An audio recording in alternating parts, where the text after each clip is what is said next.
એસીપીના આદેશ બાદ પોલીસ એક્શનમાં છે। તરસાલી વિસ્તારમાં પોલીસની કાર્યવાહીના સમાચાર મળી રહ્યા છે, જ્યાં પાલિકાની ટીમને સાથે રાખીને પોલીસ દ્વારા કાર્યવાહી હાથ ધરાઈ।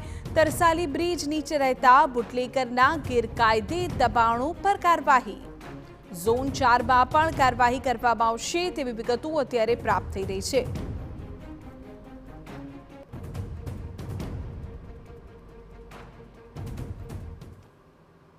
आ झोन में नहीं है, तमाम सिटी में तमाम गुजरात राज्य में आप જોઈ શકતા છો તમામ જગ્યાએ પણ જેટલા પણ લુખ્ખા તત્વો છે અને જેટલા બુટલેગર છે જેટલા પણ અસામાજિક તત્વો છે તેના વિરુદ્ધમાં પોલીસ લાલાંક કરી રહી છે।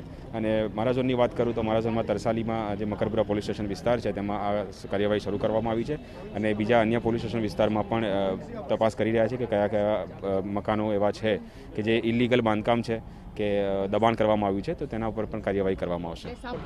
રાજ્યમાં વધી રહેલી ગુનાખોરીને લઈને હવે જ્યારે રાજ્ય સરકાર અને ગૃહ વિભાગ એક્શનમાં આવ્યું છે, ત્યારે વડોદરા શહેર સહિત રાજ્યભરમાં જે અસામાજિક તત્વો છે તેઓ દ્વારા સરકારી જમીનો પર કરાયેલા ગેરકાયદેસર દબાણને દૂર કરવા માટેની કાર્યવાહી કરવામાં આવી રહી છે।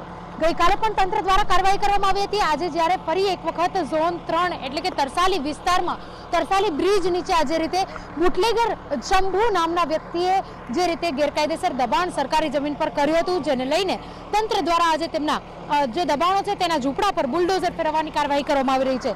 ડીસીપી, એસીપી અને પીઆઈ સહિત તમામ પોલીસની હાજરીમાં તેઓના બંદોબસ્ત વચ્ચે આજે બુટલેગર છે તેના ગેરકાયદેસર દબાણને તોડી પાડવા માટેની કાર્યવાહી શરૂ કરાઈ છે।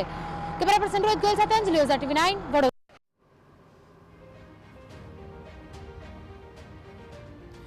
વડોદરામાં પાલિકાની ટીમને સાથે રાખી બુલડોઝર કાર્યવાહી। અલગ અલગ વિસ્તારોમાં પોલીસ એક્શનમાં છે। અત્યારે વડોદરાથી પણ એ જ પ્રકારના સમાચાર કે જ્યાં તરસાલી વિસ્તારમાં પોલીસ અત્યારે કાર્યવાહી કરી હોવાની માહિતી મળી રહી છે।